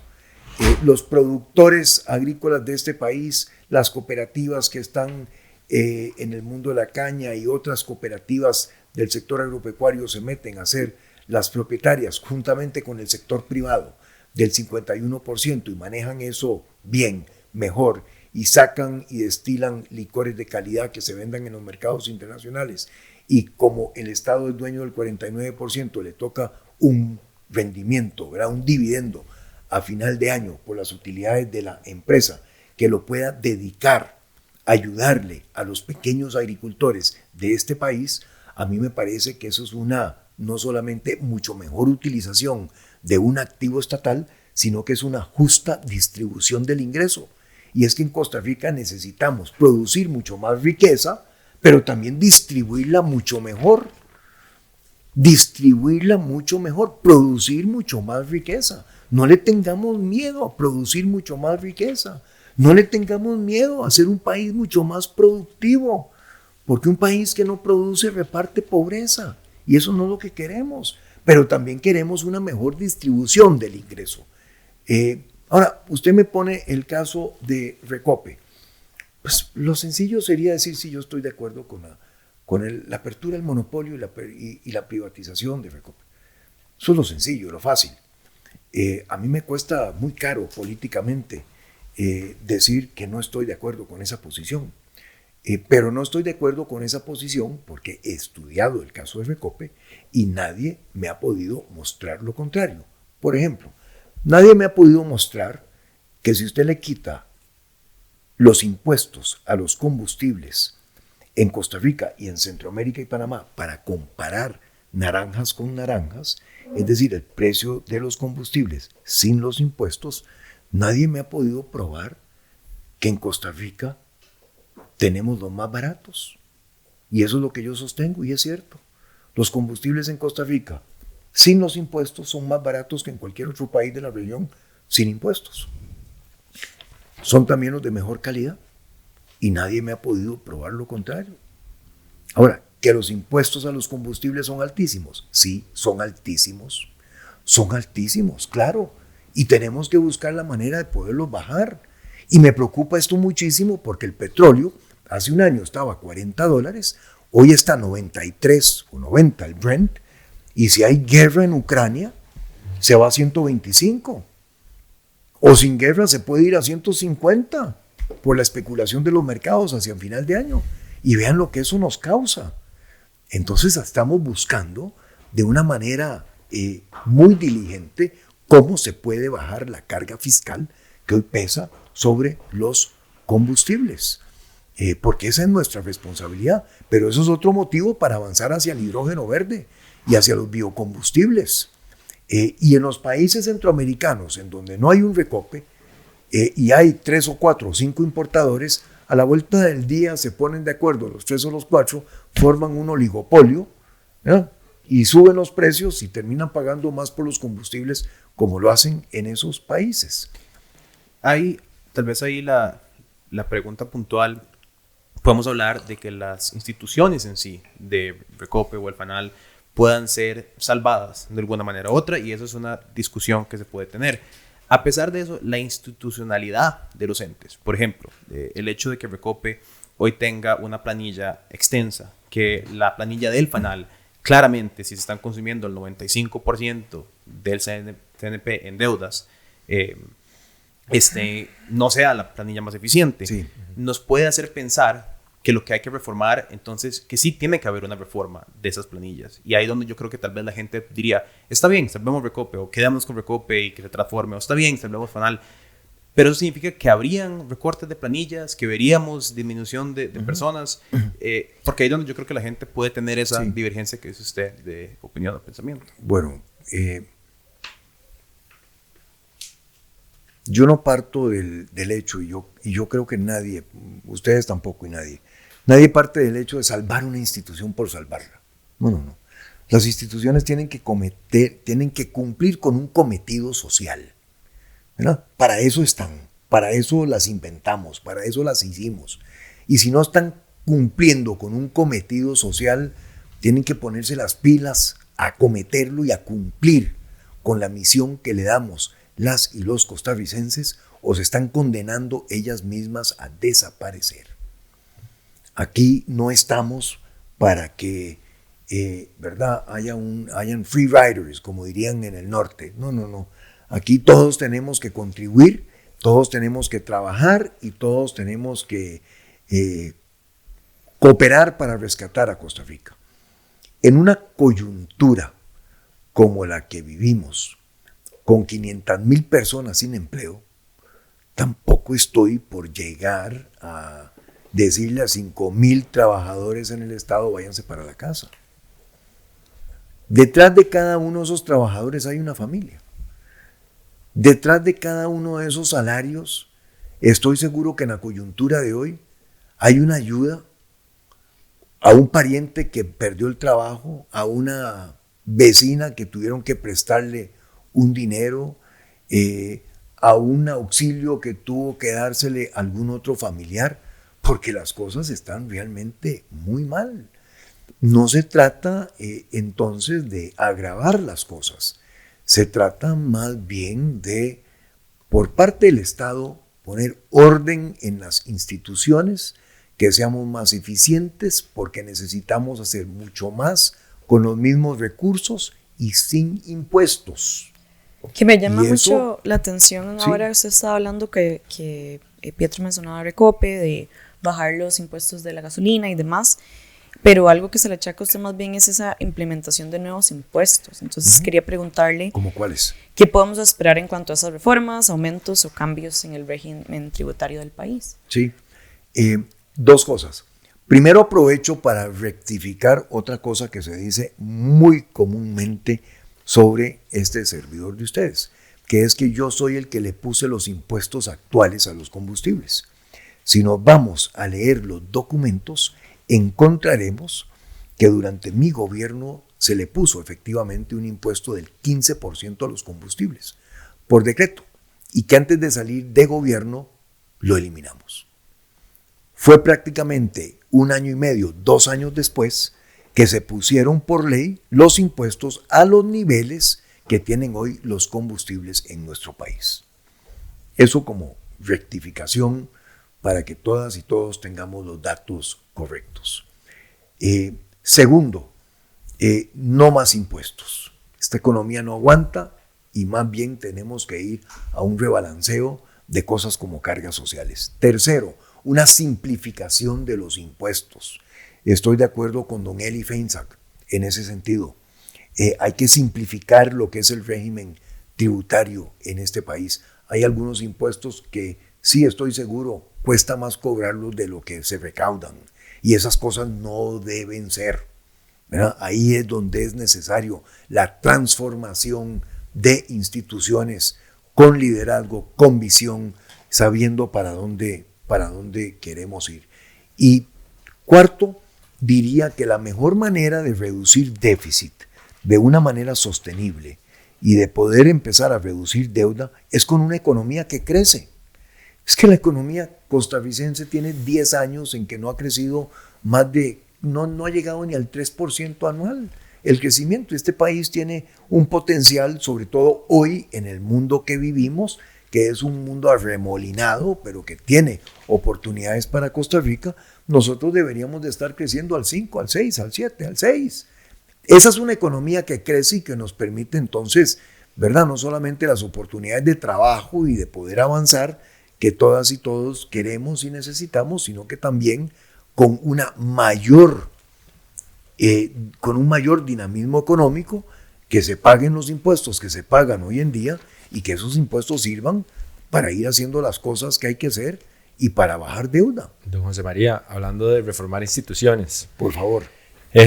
Bueno, ¿Cuál quiere reformar usted?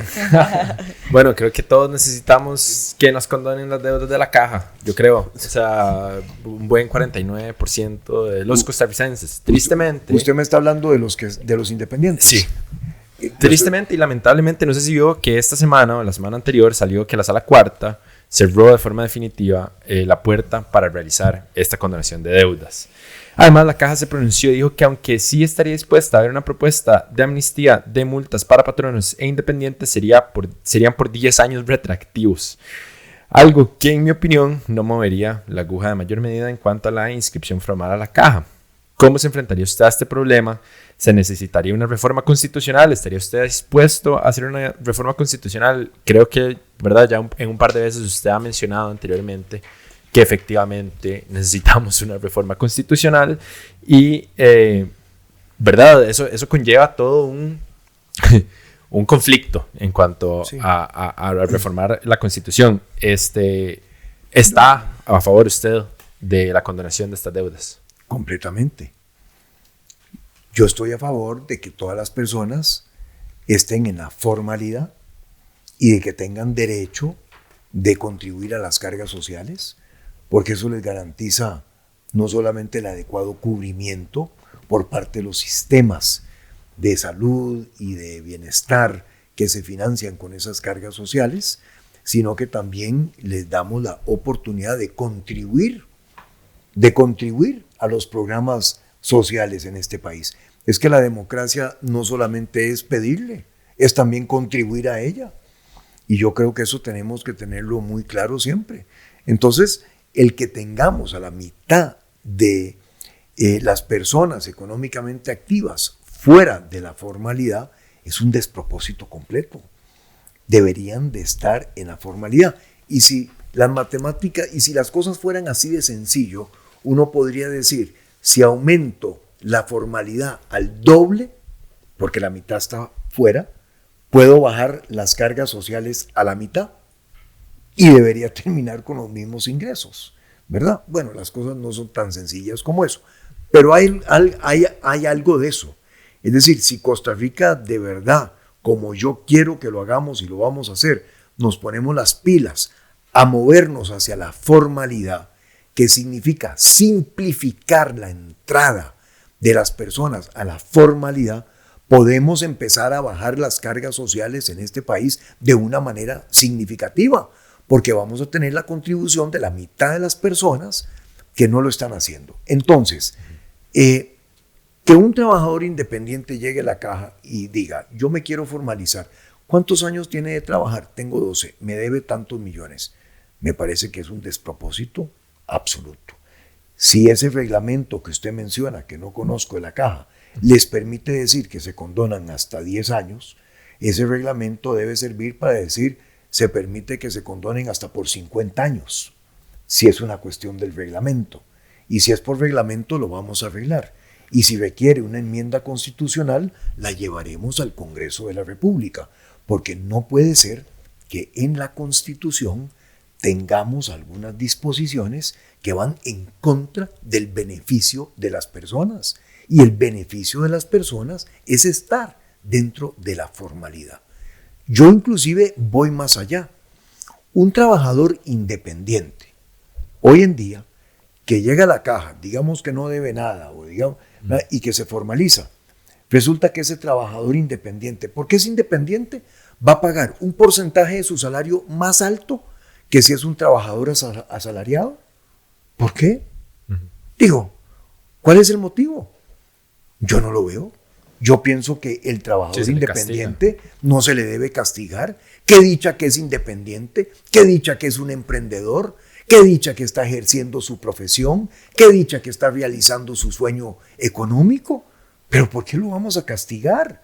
No, que pague lo mismo que el trabajador que está asalariado. Y además, para emprendimientos, diría que lo que corresponde es un pago escalonado de cargas sociales a lo largo de 4 o 5 años, donde empiecen pagando el 20 y después el 40, el 60, el 80 y el 100.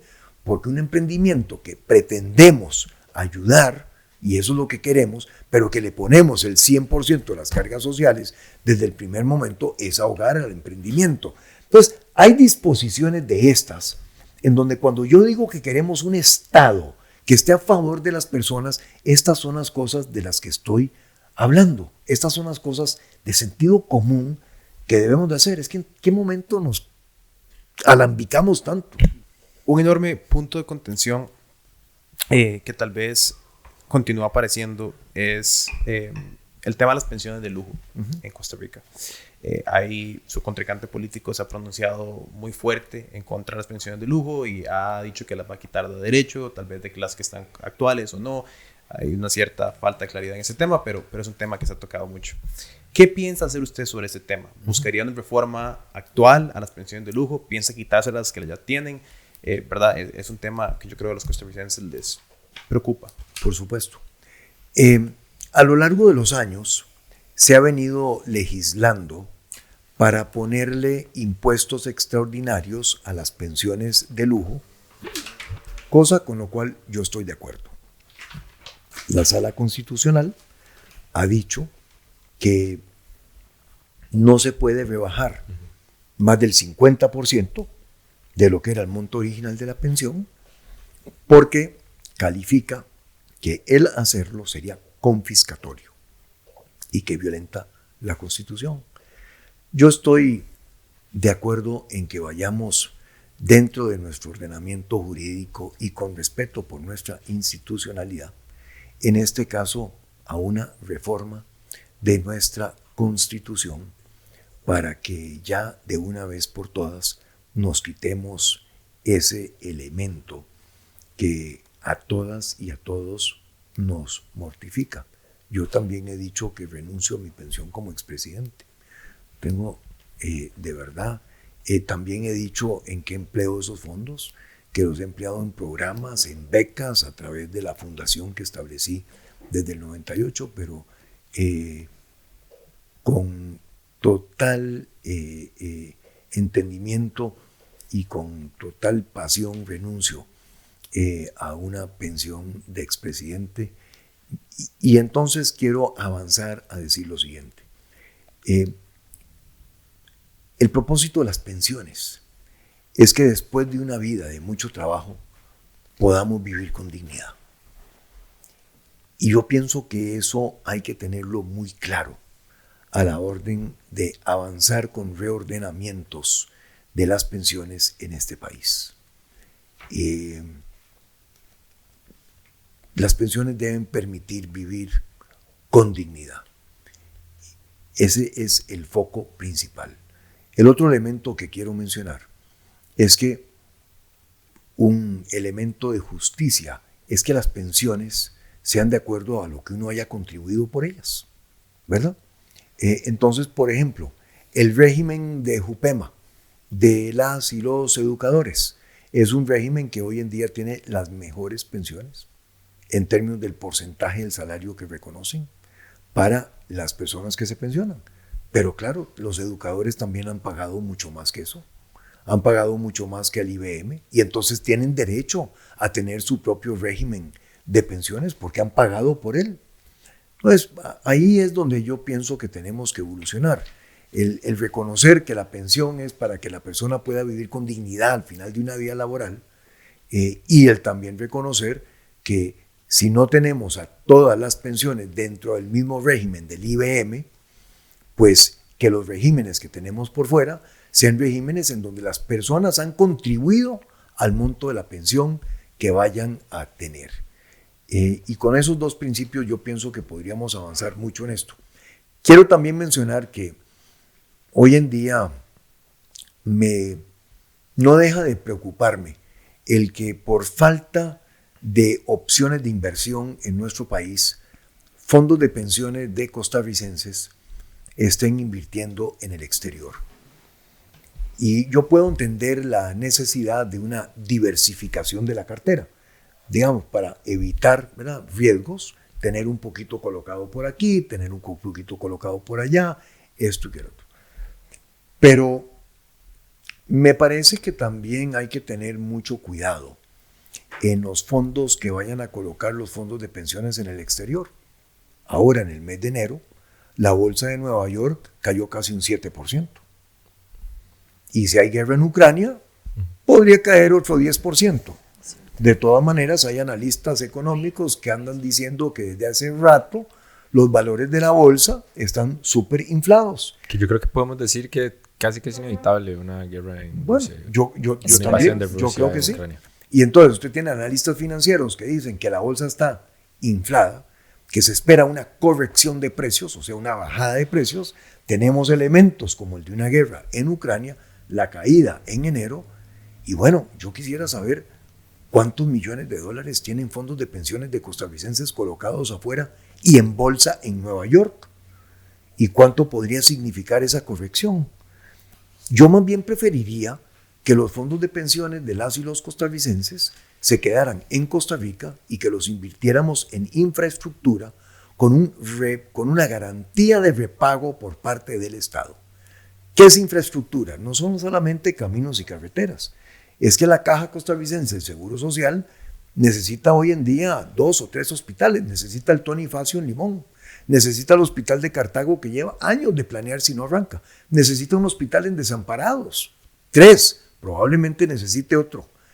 Para avanzar con los servicios de salud y para ir a una alianza público-privada y exportar servicios de salud. ¿Por qué la Caja tiene que poner el dinero en efectivo para la construcción de esos edificios? El esfuerzo de la Caja, ¿de qué es responsable la Caja? La Caja es responsable de construir hospitales o de administrar los servicios de salud de una manera cada vez más efectiva. Yo creo que es lo segundo. Yo abriría la oportunidad para que sean fondos de pensiones que con una modalidad puedan financiar los hospitales, que de todas maneras van a ser de la Caja, que la Caja entre con un esquema de alquiler con compra, que es lo que le garantiza el repago a los fondos de pensiones, que tendría la garantía de repago por parte del Estado costarricense, para que nunca pongamos en riesgo los fondos de pensiones de los costarricenses, pero que entonces no nos veamos limitados por razones presupuestarias de no poder construir los hospitales, las escuelas, los colegios, los centros penitenciarios que necesita este país para que se respeten los derechos de todas las personas, para que generemos miles de oportunidades de trabajo en una economía que vuelve a crecer, y para que generemos la actividad económica que todos queremos tener. Esos son los acomodos, ¿verdad?, que significan una profunda transformación del Estado costarricense, como es la que propongo que hagamos. ¿De algún estimado de cuál sería esa inversión? ¿De cuánto se podría haber materializado si lográramos desviar estos fondos de pensiones? Bueno, no hablemos de desviar para que las personas no se... De ¿verdad? utilizarlos. De utilizar de una esos manera fondos, diferente, como sí, de una manera diferente, con una garantía de repago del Estado. Pues mire, ahí cabe tantas cosas. Ahí cabe el extender la 27 a 4 carriles, que es lo clásico, lo fácil. Los dueños de la 27 son fondos de pensiones internacionales. ¿Cómo será de bueno negocio que fondos de pensiones internacionales son los dueños? Deberían ser los dueños fondos de pensiones también de las y los costarricenses, pero esos son cientos de millones de dólares.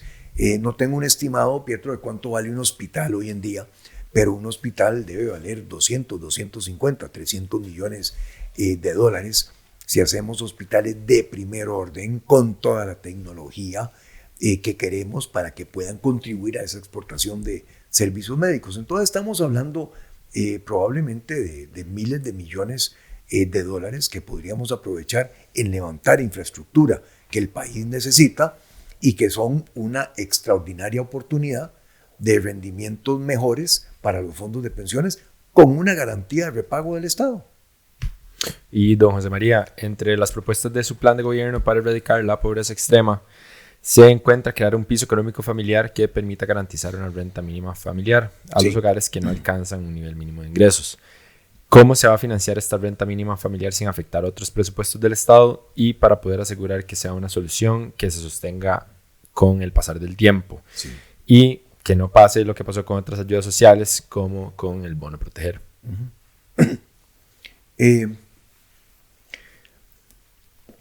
Los programas sociales en este país necesitan de una profunda transformación. Costa Rica venía hasta antes de la pandemia invirtiendo 600 mil millones de colones, que es $1 billón por año, en programas sociales y nunca fuimos capaces de bajar la pobreza del 20% en promedio. Hoy en día se nos disparó el 30%, 1,5 millones de personas viviendo en pobreza, 400, casi 50 mil personas en pobreza extrema, que significa vivir con menos de 50 mil colones por mes por persona en la gran área metropolitana o 42 mil colones en las áreas rurales. O sea, con eso no se ponen los alimentos 3 veces al día sobre la mesa de la familia. Y por lo tanto yo pienso que ahí tenemos una gran responsabilidad de ser empáticos, de ser solidarios, de una mejor distribución y de una mayor eficiencia en lo que son los programas sociales. Entonces, yo pienso que hay mucho dinero que se puede rescatar para que vaya directamente a las familias con mayor eficiencia en la operación de las instituciones en el sector social. Son más de 20 instituciones con más de 40 programas. Ahí hay eficiencias y economías de escala que debemos lograr en esa reorganización. Con una economía que crece, son más los recursos que derivan a la inversión social. Con una población económica que pasa a la formalidad, reforzamos. Y la idea aquí es entonces de poder migrar varios programas en el campo social que no están articulados ni coordinados hacia un piso económico familiar, en donde a las familias que están en condiciones de pobreza extrema se les pueda ayudar con una transferencia que los saquen de lo que es su condición de pobreza extrema y que de ahí en adelante puedan aprovechar los programas que tenemos en el país, educación, salud, los programas de cursos cortos con habilidades blandas para el trabajo que son una necesidad imperiosa hoy en día para entonces lograr seguir y avanzar en su bienestar. Pero una familia que está en condiciones de pobreza extrema no tiene tiempo de nada, más que ver cómo va a poner los alimentos sobre la mesa. En esa familia no se puede estudiar, no se puede pensar en a dónde voy a trabajar, no se puede no se puede pensar en el futuro, ¿verdad? Porque el futuro es qué vamos a comer esta noche, qué vamos a comer mañana. Y ahí es entonces donde yo pienso que es absolutamente necesario una renta familiar, un piso económico familiar, que si el nivel para salir de pobreza extrema está aquí y esta familia esté aquí y el delta, la diferencia sea una transferencia de 225,000 colones por mes, se le den esos 225,000 colones por mes para sacarla de pobreza extrema contra un compromiso de capacitación, de aprovechamiento de los programas para poder avanzar en la vida que debe tener esa persona. Entonces sí, ya al tener, ¿verdad?, un poquito más de ancho de banda, no tiene que estar preocupado por los alimentos de mañana para poder estar haciendo las cosas que lo pueden terminar de sacar adelante. En definitiva, el mejor antídoto contra la pobreza es un buen trabajo. Es un buen trabajo. Y por eso es que me empeño y por eso es que hemos avanzado tanto y anunciado tanto y trabajado tanto con el programa 911 para la reactivación económica y la formación de empleo, porque necesitamos crear 500,000 oportunidades de trabajo en este país y esas oportunidades no las va a crear el Estado. Esas oportunidades las crea el sector privado. Pero para que el sector privado pueda avanzar en estas condiciones con eso, necesita de un Estado que le quite los palos del camino, que saque las piedras de la carretera, que no estorbe. El primer mandamiento del Estado, no estorbar para que se puedan hacer las cosas. Porque es el sector privado y los emprendedores los que van a dinamizar esta economía. Don José María, muchas gracias por su tiempo el día de hoy. Ya para ir cerrando la entrevista, queríamos preguntarle, tomando en cuenta la posibilidad de un triunfo de Rodrigo Chávez en segunda ronda, ¿cómo vería el futuro de Costa Rica con un gobierno de Chávez? Pues ya para cerrar, prefiero ni siquiera contemplar esa posibilidad. Lo digo con toda seriedad. ¿Por qué? ¿Qué dentro de esa posibilidad le causa tanta pausa? Mire, ¿cuáles equipos ha presentado el chavismo? Hasta el momento, si no me equivoco, No lo ha hecho. No ha presentado varios. Ninguno. Ya. Bueno, eso es una preocupación que tengo. Porque gobernar no es un arte, ¿verdad?, de un iluminado que hace las cosas por sí solas. Es una responsabilidad colectiva. El presidente tiene que ejercer liderazgo y lo voy a ejercer. Tiene que tomar decisiones y las tomaré. Pero eso es una cuestión de conformar equipos. Yo no podría verme nunca convencido demócrata como soy, diciendo que si el Congreso no funciona, voy a gobernar por referéndum. Es que el Congreso es la esencia pura de la representatividad democrática. Son las y los diputados electos por las y los costarricenses. Con el Congreso se conversa, se negocia, se llegan a acuerdos. La política también es lograr acuerdos para avanzar. La política es aceptar que uno no siempre tiene las mejores ideas o las mejores soluciones y que pueden haber otras personas que las tengan mejores y que lo que corresponde en el servicio público es adoptar las mejores ideas y soluciones, vengan de donde vengan, para implementarlas a favor del bienestar de las personas. Y son esas expresiones, que me parece que son de otras latitudes y longitudes, pero que no son de la esencia demócrata costarricense. Entonces, pues, por eso es que esa opción me preocuparía muchísimo. Pero confío